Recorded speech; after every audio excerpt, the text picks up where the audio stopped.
Tonight's episode of the 31st Lap Podcast is brought to you by Demico, Chrysler, Dodge Jeep, and Ram, serving the Finger Lakes since 1963.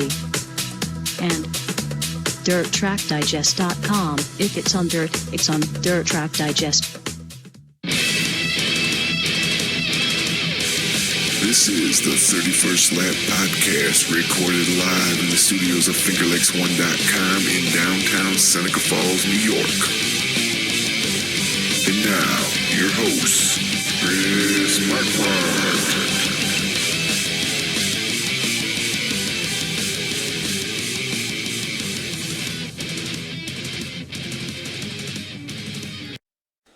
Good afternoon and good evening. Welcome to the 31st Lap Live. I'm Chris Marquardt here at Fingerlakes Speedworld. Joining me here at the table, jumping right into it, Lee Sanders. Again, good to see you as always. Good to see you.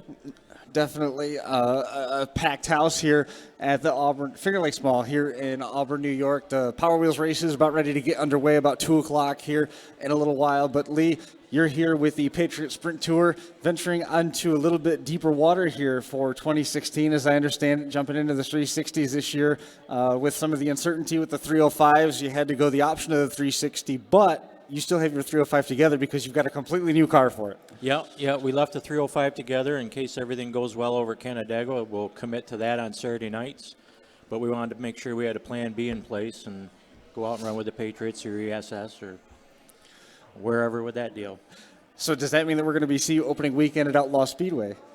I'm not sure yet. We were looking at the schedule this morning, and like I say, Canandaigua was supposed to open April 2nd, so that's going to determine a lot of where we go after that. So this, we've talked in the past about what you want to do and the direction that you want to go, and you said you just kind of want to take this 305 thing as far as it will take you. You've had the chance to dabble a little bit in the modifieds. You've messed around a little bit with some of the bigger displacement sprint cars, and here we are, the trend continuing, and now you're into the 360. This was it a self-fulfilling prophecy? Well, I told my wife we were just going to do this for fun, and as the years go on, we just keep getting back into it heavier and heavier. Like I say, we got the 305 all together and ready to go. We'll have the 360 car ready next weekend. We got a new motor coming for that. The other guy, Bob Hemingway, that I drive for, he's up to 4 cars out of his shop now, so he's going to keep us busy down in Pennsylvania, Port Royal, Williams Grove, places like that. And that's going to be in what motors in that one? With the land speed car, we got a V6 and a V8, and then in the roundy-round cars, he's got a small block fuel-injected deal. Gotcha. That's what we took down to Williams Grove last year. You've got a busy day laid out for yourself today. You're appearing here at Finger Lakes Speedworld, and you're going to be here all weekend with the Patriot Sprint Tour. We'll get into that here in just a few minutes. From here, you're going to Darrell Ruggles' racing party.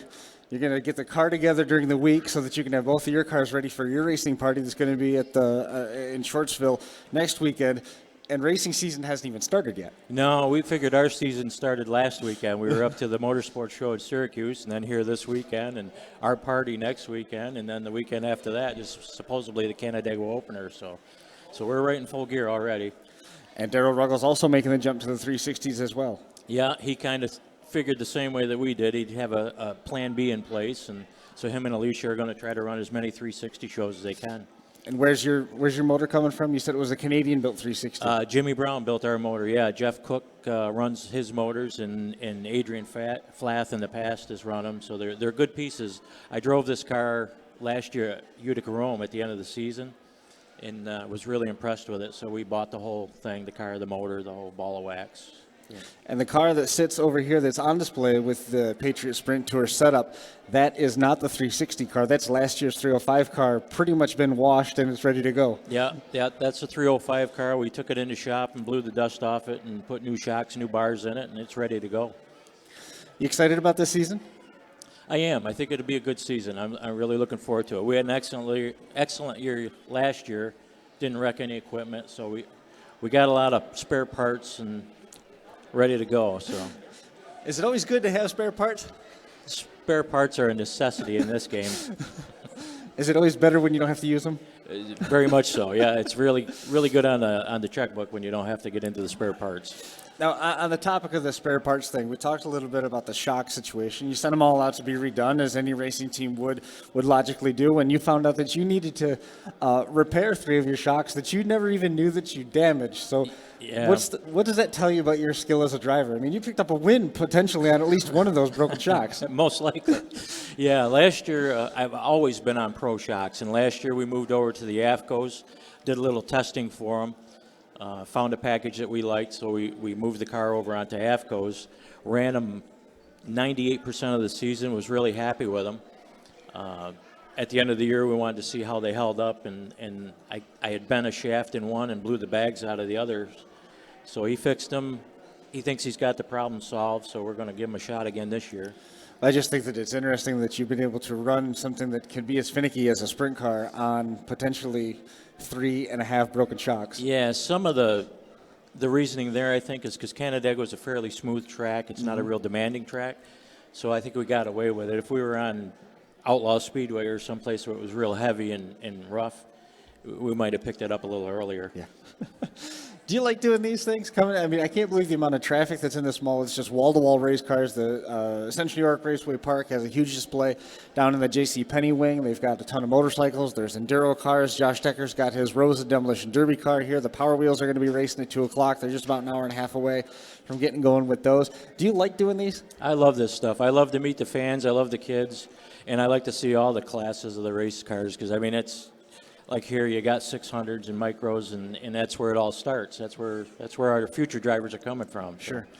I mean, we're set up right adjacent to the Paradise booth. We've got one of the Werner cars over here off to our right, and then we've got Tori Kaplan's 600 here right behind us. You can see the pink number 29 behind us. We're going to be catching up with Tori here a little bit later on, but I can't believe the foot traffic that's turned out for this. And when we were last night after we were done setting up, we headed over to Buffalo Wild Wings, which was just across the street, and they said, "What brings you to Auburn?" We said, "Well, the Speedworld, the race car show across the street." And they didn't even know about it. Yep. Yeah. It's definitely a good drawing factor for the local businesses, and race fans are diehards. They support all the local stuff, you know. They've got the salute to the Moody Mile. They've got the presentation that's going to go off here tonight. And then after that, they've got the band. They're going to do a final toast to the Moody Mile. The Hometown Hall of Fame. I don't know if you've been in there, but there's all sorts of neat stuff. You know, drivers' nostalgia type things from all different walks of racing and all different periods. It's kind of neat to see all that stuff on display. And there's a jar of clay from the backstretch that's on the shelf from the Moody Mile inside there from Syracuse. And then Jim Olin, a bunch of pictures from his racing career. Jim's been active in putting this together, and all of his dad's memorabilia here as well. So it's pretty neat. Yeah. Race fans are rich in history. They love to remember the past and keep that stuff alive, you know. How much have you actually had the chance to see walking up and down through here and get the chance to look at some of these smaller scale race cars that can turn just as crazy a lap and be just as exciting to watch as their full-size cousins? Yeah, these 600 micros are pretty high tech, and it's a fair investment too for those people. They put on a good show. They're very competitive, and even the smaller the micro sprints, there's a lot of work that goes into those, a lot of work and effort. How long before you get one of those in the garage? Probably not. No.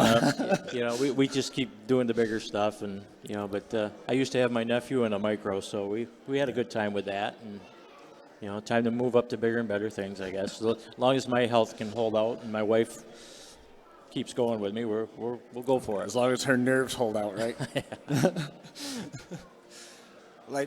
I'm glad to see that you're making the move up into the 360s, and your cars are on display over here with the Patriot Sprint Tour. You've made reference a little bit to them. How did the deal come about that your car was going to be in the Patriot Sprint Tour booth? We work really good with Mike Emhoff. He runs the Patriots, and he runs the CRSA group now. But he also has a business where he sells a lot of sprint car parts. So he's probably one of the 80% of our parts come through his store, and he treats us really well. He's a good person, you know, and the whole gang's just a good bunch to work with. So we'll support him. I'll do anything for Mike, and we'll run some Patriot shows that we can. We'll run some ESS shows. We don't commit to any one series. We're not interested in points. We just want to go out and have a good time. Is there any place that you're looking forward to getting on track with the 360? I'm kind of looking forward to getting back to Fulton. That was always a good track for us. Canandaigua especially, come back there with a 360. And, of course, with the other car, with Bob Hemingway's cars, we had a ball down at Williams Grove last year and had a stellar night with his car. So I like that Williams Grove, Sealings Grove, Port Royal swing. You're going to have the chance of getting down there as well with the 360s ESS, running a bunch of times down in that neck of the woods. And, obviously running at your home track is going to be a ton of fun. Outlaw's got plenty of races. And it sounds like you're not just focusing only on the Central New York Finger Lake style tracks, the Canandaigua, the Weedsport, Fulton, Brewerton combinations. You're looking at getting out a little bit with the 360 car. Yeah, we've been welcomed just about every place we've walked into last year. They've been so susceptible to us and good to us. Of course, we ran the tour back years ago, and right. And it's neat to see all those people come up and remember us and remember the team, and it means a lot. It's how, I guess more importantly than any of this stuff, it's always good to have support at home, but how's Napa feel about you getting a second car? They're worried about me not being at the store as much, but I'll keep my commitment there. That's, your job is number one, so we'll keep that going. And they're really worried about you not coming to work anymore? Well, sometimes when you're away, the mice will play, so things don't get done all the time. I understand. But if I get back there and keep things organized and keep going, and Rob Neuiker, who's our tech over at Canandaigua for the 305s, he works for me at the store now, so he kind of knows where I'm coming from, and he keeps things rolling along there too. Well, that's good. So. It's good to have.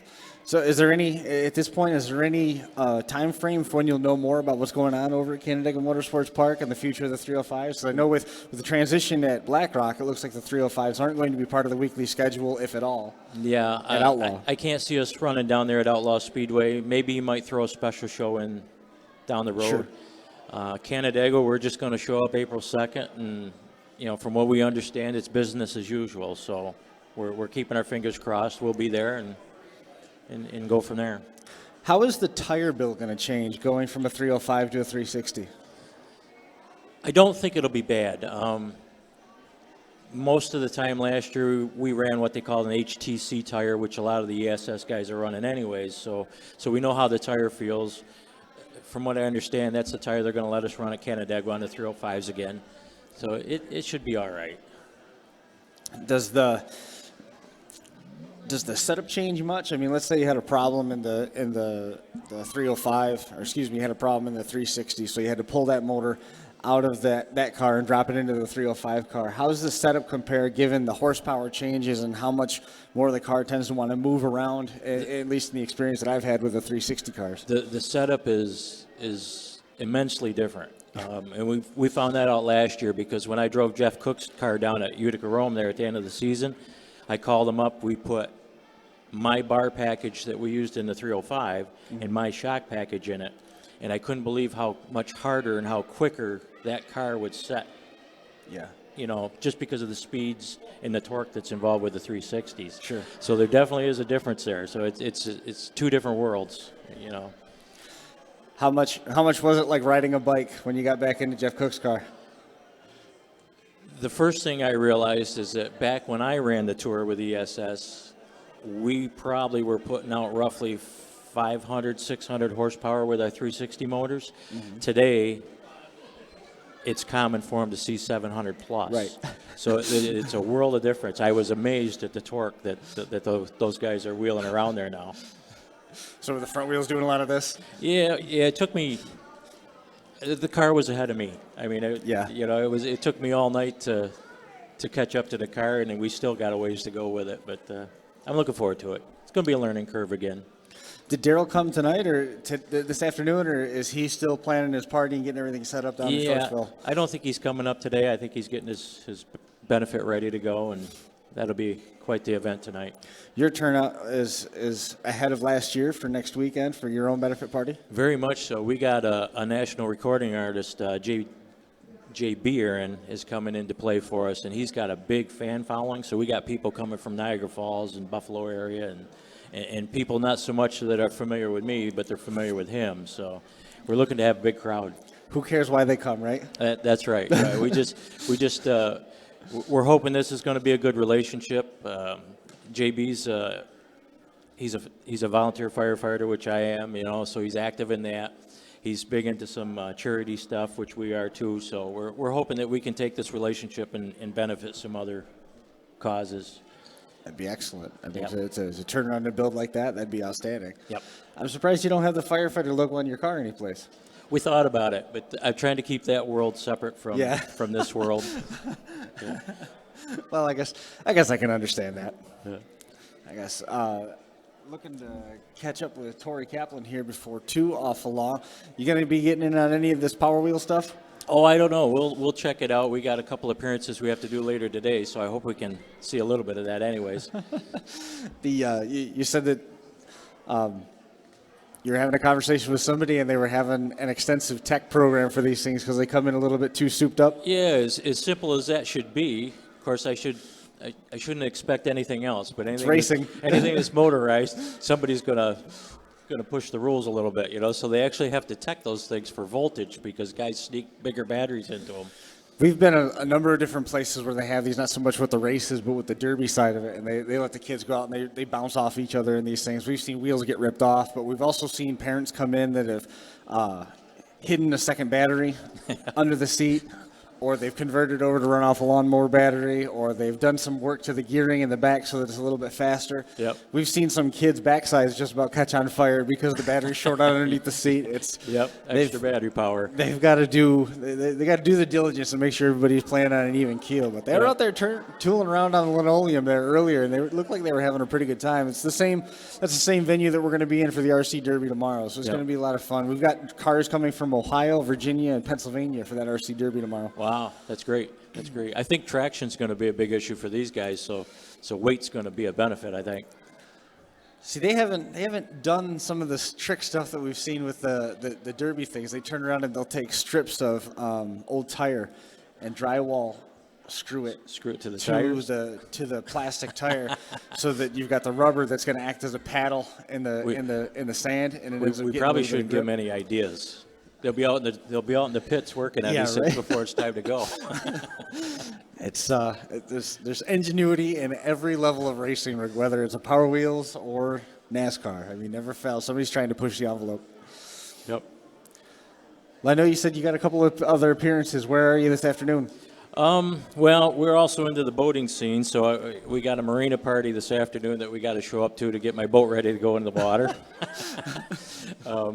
And then we got to get over to Daryl's party and support those guys, him and Alicia. Awesome. Well, I appreciate you coming and hanging out with us, man. It was a fast half hour. Good to see you. Good to see you. Went pretty quick. Well, I appreciate it, man. Best of luck this season. Please keep in touch. Let us know how things are going. Will do. Thank you. All right. Thanks a lot. If you see Tori over there, send her over. Okay. Going to be catching up with Tori Kaplan here in just a few minutes. She's here. Number 29 is behind us. So, again, we are here live, trackside 31st lap at the Fingerlakes Speedworld Expo here at Fingerlakes Mall in Auburn. Going to be going on here all evening. The homemade Hall of Fame, that's open and ready for people to set up their displays, remembering whatever driver they may be interested in doing. Is Tori around? Is Tori around?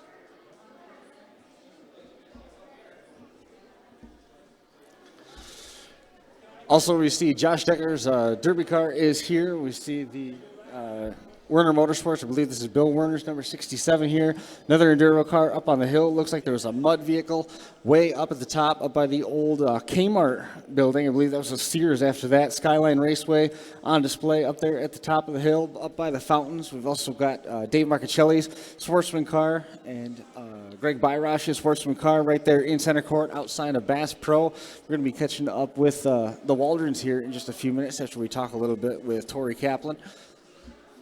Twisted RC Park down by JCPenney's, also in action today, running a bunch of different divisions on their hill layout. So we're going to be catching up with, hopefully be catching up with Jim Olin here before too long as well.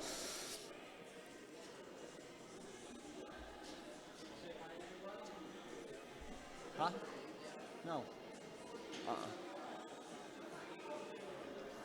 Be the guys over there. Give you another little bit of a look at what we've got here.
Following up a little bit with some of the action from down at Volusia Speedway Park with the Dirt Car Northeast has issued some penalties to Billy Pouch and Tyler Seary. They were found to be in violation of the dirt rules. This being reported by Dirt Motorsports out of Weedsport, their Northeast headquarters. They were penalized under chemically altering tires, so a little bit of a problem there. Chemically altering the tires, big no-no.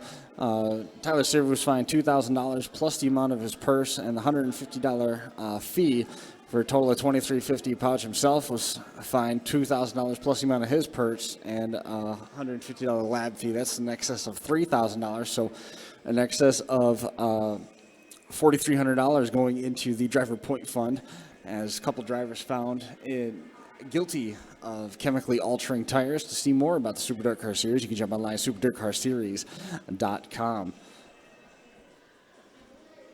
31st Lap airs every Thursday night on Fingerlakes1.com. Thursday night at 7:15. Mike Mallett joining me, Chris Marquardt, and John Baumus as we talk all sorts of racing from front to back here in and around the Finger Lakes.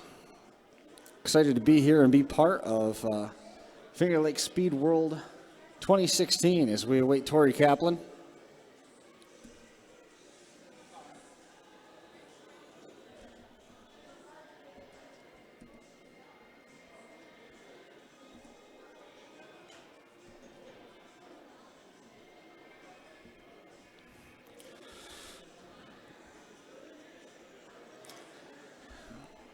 On the topic of the Super Dirt Car Series, getting ready to launch their 29-race season, which is going to start here locally at Fulton Speedway. Peter Britton among the drivers that have committed to the entire season. Frank Cozy, Billy Decker also going to be on the tour, along with Matt Shepard, defending Tour champion. Brett Hearn, former champion in his own right. Billy Decker and Tim Fuller going to be on board. Keith Flack, Stu Friesen going to be following the entirety of the 2016 campaign. Eldon Payne has committed full-time. Lightning Shocks on the sides of Eldon Payne's car. Jimmy Phelps, Mike Mahaney, Max McLaughlin going to be running full-time as well, along with Eric Rudolph, Rich Scalata, Pat Ward, Larry White, and Matt Williamson.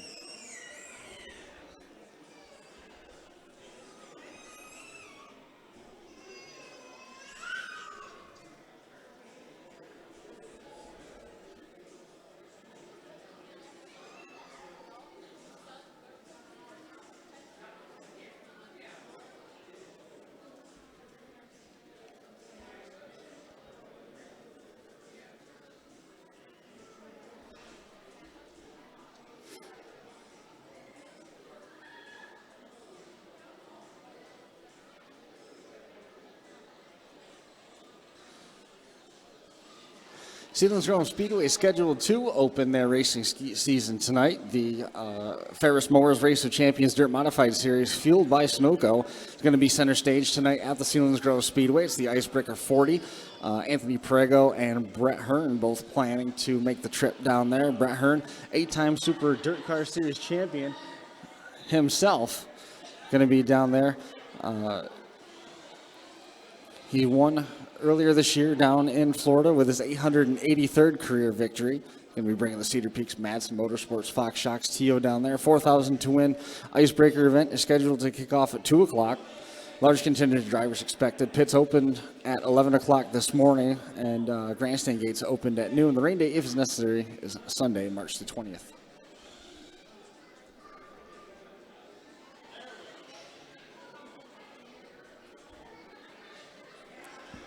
So anxiously awaiting again,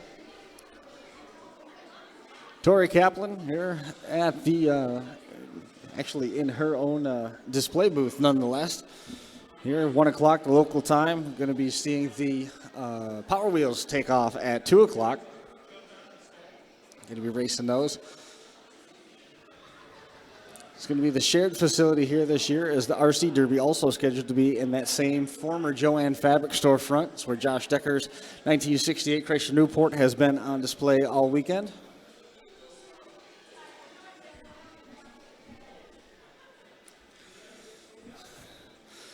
Heath Waldron coming and hanging out with us here. And which one of your kids is this? This is Emmett. This is Emmett. Okay. Emmett, make sure you slide over a little bit, Alan, if you would, so these guys can both get on the screen here. How's the show been for you guys so far? Very good. He signed lots of autographs this morning and still signing them. Yeah. We'll slide that over so that we can hear you as well. How's the car for this year? Going to be running at Paradise again? No, actually, we're running at the Oswego County Quarter Midget Club. We're Okay. racing there this year. Awesome. Be doing a little racing in Syracuse Quarter Midget Club also. You excited about it? You excited? Talk. Yeah. So how's the response been to the cars? You said you signed a lot of autographs, answering a lot of questions about the cars and where you're going to be running? Answered a lot of questions. Told them about our promotional days where they can come out and try running the quarter midgets. They have that once a year where you can bring your kid out and pay $15 and see if they like it, if they're interested in joining the club or something like that. Now, that's not the track that has rentals, is it? No, they don't have rentals. Okay. I'm trying to remember which track it was. That was, I think it was one of them that was down. Starlight, maybe? Starlight, I think, has it. Yeah, they've got the rental program. I think that rental program is pretty neat, but giving the kids the opportunity for $15 to come and at least try it out is going to be just as effective, you know? Usually, you at least get one or two families that'll join, and, then they're there every week, and they tell their friends, and it just turns out to bring more people. So how about last season? How did last season go for you? Good. How many wins did you get? 12. 12 wins. Talk louder. 12 wins. That's not too bad of a season at all. He was the track champion there, too, in the junior Honda class. That's excellent. Yeah. So how long before you start getting into, like, the 305s and 360s? If he had it his way, he'd be doing it right now. Probably 3 or 4 years. That's our plan. We don't know what direction we're going to go in. He wants to run sprint cars, but still undecided. Now, what would the other divisions be that you'd rather him look into versus the sprint cars? I say a sportsman right now, just because they can race anywhere.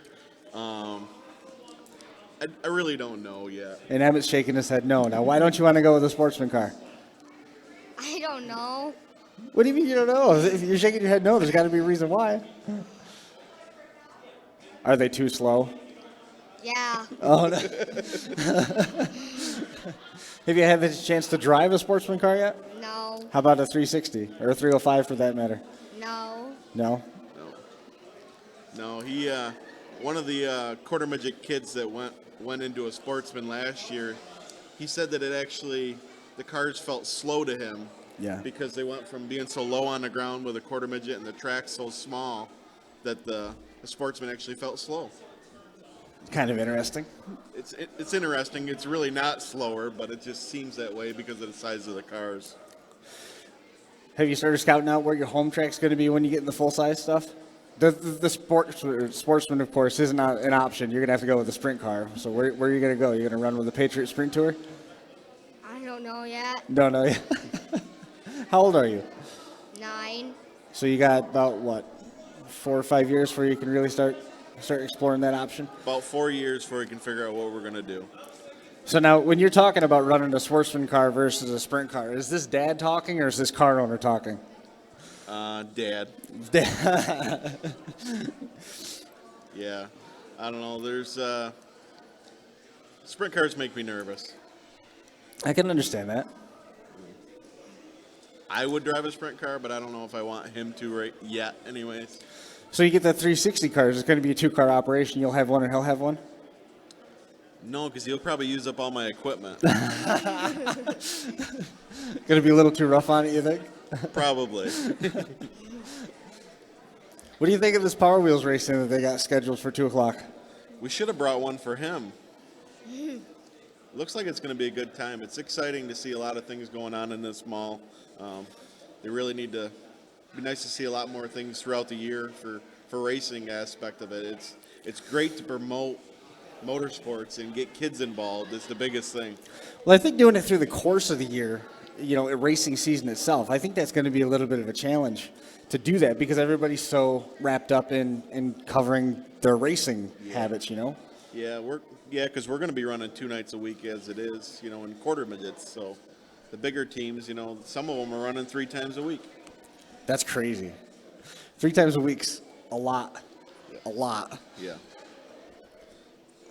Make sure we get that all situated. Trying to get a good look at some of the cars up and down through here. Have you had a chance to walk up and down through and check out all the different types of cars that are here? I saw an asphalt modified that was down there, the Sportsman cars, which I'm sure you were looking those over real close. The 360 Sprints that are over here with the Patriot Sprint Tour. Their Ruggles, Lee Sanders bringing their cars over.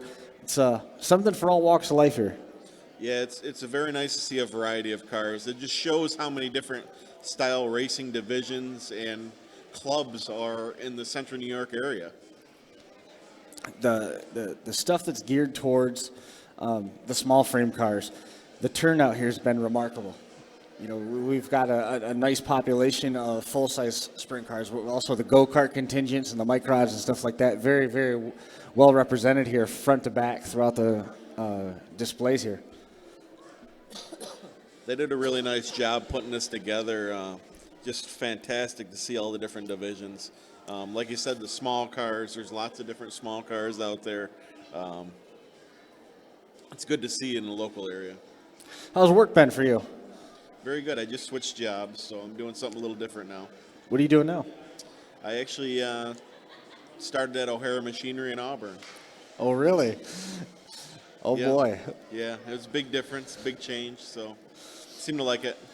That's good. Well, change of scenery is never a bad thing. It's not bad. It was a big change, you know. I was at the other place for 11 years and just wanted more family time and give us more time to race on the weekends. Racing. It's funny how it drives everything, doesn't it? It really does. My wife gets sick of it by the end of the summer, but she puts up with a lot with us racing. A lot of family time, you know, a lot of functions she has to go to with just our daughter, you know, because we're out racing. And when does your season actually start? April 9th, or the right around the first corner. weekend in April is our fun race. And then after that, it's wide open. Then it's every weekend all summer long until September. Does it wrap up in September? Do they try and get some races in the fall as well? We usually it ends in September, but then we have one fun race, which is the pumpkin race, where all the kids come out and they get pumpkins, and just a nice family. Everybody sets up. We do a trick or treating and everything there, so it's nice, relaxing night. That's cool. Very good. Anybody that you wanted to make mention of here before we get out of here? Who would you like to thank, Emmett? Your sponsors? My sponsors, Like who? Waldron Racing? Walden Racing, Can-Am Electric, Who else? How about your mother my mom, and your my grandparents? grandparents. Yes. Get a lot of support from the community in our area that really helps us out. It's always good. Can't go wrong. You got to keep them in it young, and they're going to be with it forever. Yep. I appreciate you for having us on. Yeah, man, definitely. It was good seeing you. Always. seeing you. Thank Heath, Emmett, thank you. Thanks for coming over. Wish you guys the best this season. Keep in touch, okay? Thank you very much. Thanks, man. We'll catch up with you soon. And there goes Heath and Emmett Waldron. Still waiting on the arrival of Tori Kaplan. If she can make her way over here, we'll talk a little bit about what she's got planned for the 2016 season. How are Hello. you? There's I'm good. Tori. How are you? I'm doing okay. Beautiful race car behind us. Thank you. Tell us a little bit about that. Obviously, the pink and white colors, it's tied to the breast cancer program that we see so dominant all over the place. Tell us a little bit about it and what the dedication's for.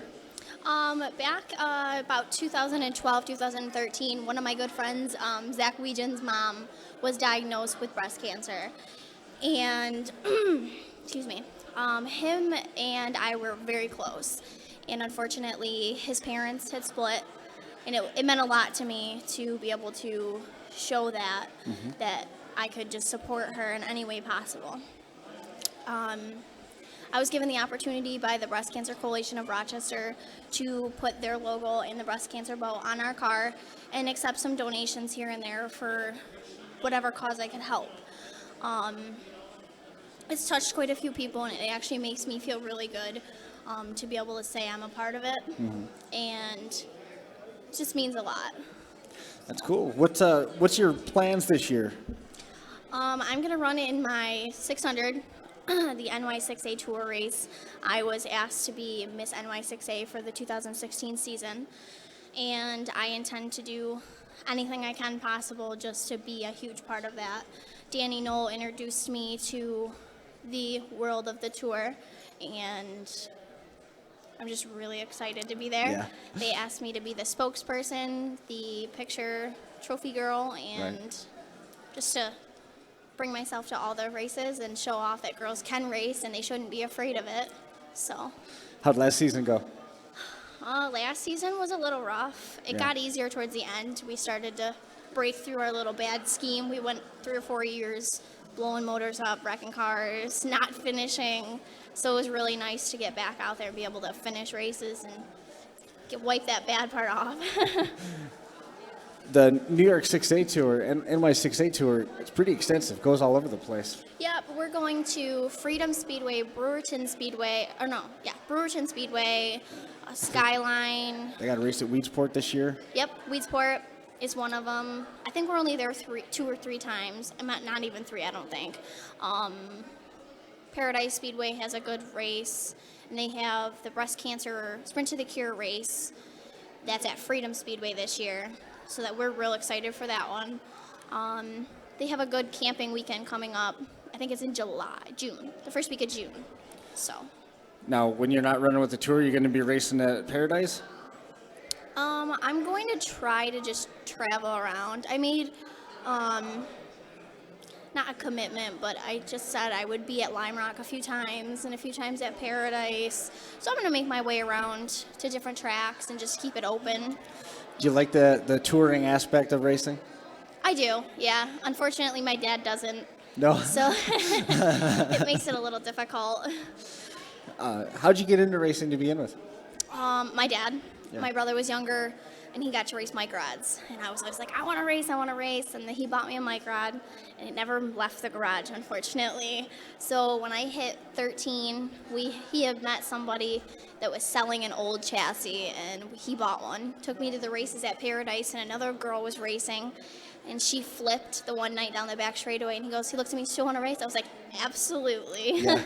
So, yeah, he's the one that got me involved and my biggest supporter of them all. So, What's your aspirations within racing? I mean, looking to just kind of focus on the 600, or do you have aspirations of getting into larger frame cars? I would like to get into bigger cars. I'm pretty content with my 600. I'm not fully committed. I don't have to. If I want to take a weekend off or I have something that goes on otherwise, then I could do that with a full size, because I feel like there's so much more money invested in it that I have to be there every week. Sure. So. Well, I don't know for sure what the numbers map out like, but it seems to me with the conversations that we've had, the people that run the 600s, people that run the 360s, and people that run the sportsman cars are saying the budgets are quite similar. That's what I've heard, and then I've heard different from Danny Knoll. He's told me they were talking about getting into it, and they crunched some numbers. We've crunched numbers too. I heard it's either the same or, depending on how into it you are, is how much money you invest. And unfortunately, my dad over there, he won't put me in anything that's used junk or anything. It's top dollar, best thing you can buy, just to make sure I'm safe. So. Well, safety's good. Yeah. It always looks good. Do you like doing things like this? I mean, I can't believe the turnout here at the mall. Yeah, actually, we were really nervous about coming, and because we're like an hour and 20 minutes out, so we were like, oh, this better be well worth it. And we heard last weekend at the Syracuse show that there's like no stores in here, so we were like, how are we gonna get all these people? And we were posting on Facebook, trying to bring it about, and actually we got a pretty good turnout, and I like it. I like going out, and I like branching out, meeting new people. I like watching the little kids get in the car and have like a big smile on their face. It just makes me feel good. You gonna be driving one of the Power Wheels? I want to. See, we want to take those animal things in there and race. So that's my next move. Yeah. So NY6A, how many races do they have on their schedule this year? I think they're up to like 26 or 28. Jeez. Yeah. I see the Super Dirt Car Series. They've got their series is out, 29 races. I mean, everybody's pushing 30 down. It doesn't matter what you're running. Yeah, but the only thing I'm worried about is with the NY6A Tour races and these 600s, those motors. if you're lucky, and you get 20 races out of them. Yeah. And then you're looking at getting a new one. So that's what I'm worried about. I don't want to get halfway through the season and be like, the motor's junk. I got to get a new one, because then you're out another $5,000-6,000. Right. So. That's a big chunk. Yeah. Yeah. Yeah. So after the 600, is there anything that you definitely want to get into at some point? Something you've always seen and wanted to try? Yes, actually, I have a huge bucket list that I want. Oh, yeah? I want to do a 305, a 360, a dirt modified. I want to try it all, but Yeah. I'm limited. Right. Have you ever gone over to the practice nights at Paradise and had the chance to jump in one of the other cars that's out there being hot lapped and shaken down? I had, was it 2 years ago, maybe 3 years ago now, my dad has a friend he went to school with back when he was younger. His name's Mike Stelter. He has a 360, and he took me to Paradise on a Wednesday night, and I was down there putzing around, and we took some videos of it, and I'm like, wow, that's a big difference, and getting in it is way different, but it was a blast. Yeah, a lot of fun. Yeah. Lee Sanders jumping back up into the 360s. We talked with him a little bit earlier, just kind of discussing the transition, and he got into Jeff Cook's car at Utica Rome last year, and that was one of the things that he noticed is it's such a different pace inside the car, that everything happens so much more quickly. The car wants to sit faster because of the bar combination that's in it. You've got so much more horsepower. The cars are so much faster getting back onto the throttle, and it was absolutely a different world. I've been told, actually I met Mike Emhoff last night for the first time, and he was telling me that there's a big difference between a 600 and a full size. Mm-hmm. The gas pedal difference, like getting into the gas, you're a lot slower on the return, I guess, than the bigger cars. I never really noticed it in my opportunity of running one just to practice. Right. But I guess if I was looking for it and actually looking for a difference, I probably would have noticed it. But I guess I kind of see how that would happen. It's like you feel like you're on the gas harder, but you're not, and you're going slower. But it's fun. They're loud. They're fast. I love loud, noisy stuff. So. Racing sounds like it's right up your alley. Yeah. Oh yeah. Anything I can get my hands into, I'm there. So. Excellent. So what else you got planned for this summer? I mean, you talked about the NY6A, talked about going to Lime Rock, talked about trying to make a couple stops at Paradise Speedway. Is there any family trips that are focused around racing? Do you go take any summer vacation trips to NASCAR events or anything like that? Nope. Unfortunately, if it's not dirt, I'm not there. Yeah. We had our neighbor used to run an asphalt modified, and Who was that? Doug Farron. Okay. And he had a driver that raced for him, a couple of them actually. And we've lived next door to him for 8 or 9 years, and I've never seen them race. No. It's just not for me. We have another neighbor down the road that does drag racing. Mm-hmm. And he's like, come on, you got to come out and see it. Your circle track is boring. No. No. Going in a straight line is boring to me, but I'm all for the dirt cars. You don't get into the drag racing stuff, huh? I mean, it's pretty much the penultimate when it comes to loud. No, unfortunately, I don't see a desire in it. I get in my car and my street car, and I will drag race in my street car, but not my cup of tea for drag racing, no. No. Interesting. Very good. So who else, in addition to the foundation out of Rochester, who else is on the car in terms of your sponsor list? I have my dad. I have Parrington RV. They sponsored us way back when we first started and helped us get going with a trailer. I have J&G Machines. They've given us a couple sponsorships every year, a little here, a little there, what they can give us. I have some, they're more like friends, family friends. I have Dave Farron. He helps out immensely. And I don't think I probably would have ever started if it wasn't for him being a part of our team. And he's always been there. And if he's not there, he's always calling to find out how we do, what goes on, what happened, why am I mad, why am I sad. So he's always been there for me. I have my grandfather. He used to own Budget Refuse, and we had to take that off the car because he got rid of his business. But he still helps us out a lot.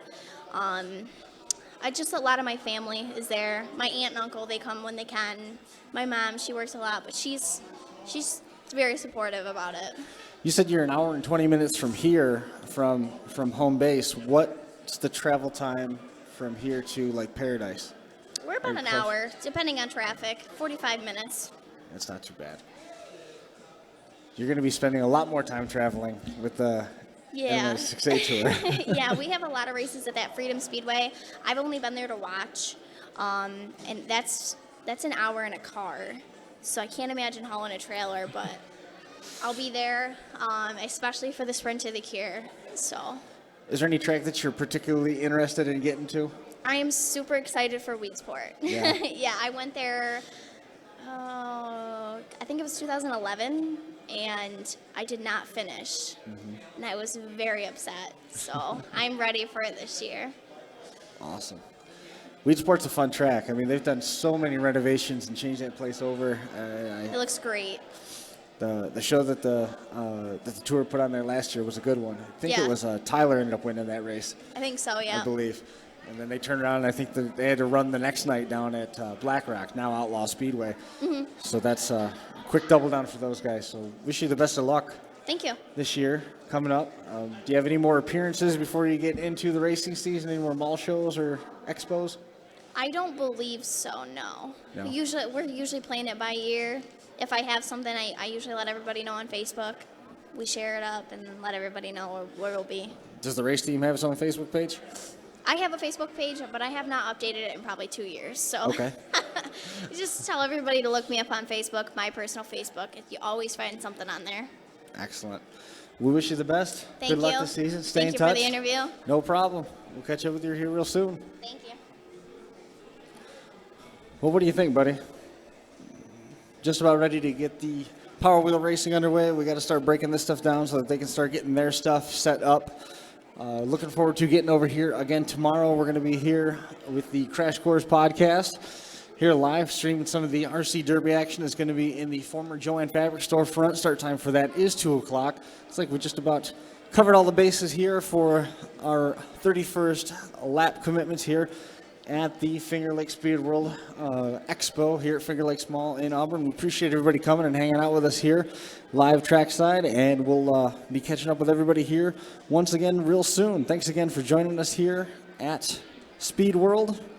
Looking forward to catching up with everybody here once again tomorrow. Again, 2 o'clock the start time for the RC Derby. We'll see everybody then. This has been the Crash Course Demolition Derby podcast. Tonight's program is presented by... The Crash Course podcast is brought to you in part by DerbyParts.com, the 2015 Bash for Cash and Smash It Demolition Derby, Full Lockwood Motorsports, and the 2015 Keystone National. Scioppa Racing and ScioppaRacing.com. Demo Derby Master. Reckless Abandon Derby Apparel at RecklessAbandonGear.com. And Derby Inc. Magazine. Live it, breathe it, be it, Derby Inc. This is the Crash Course Demolition Derby podcast coming to you live trackside from Crossroads of Destruction in Albert, Minnesota.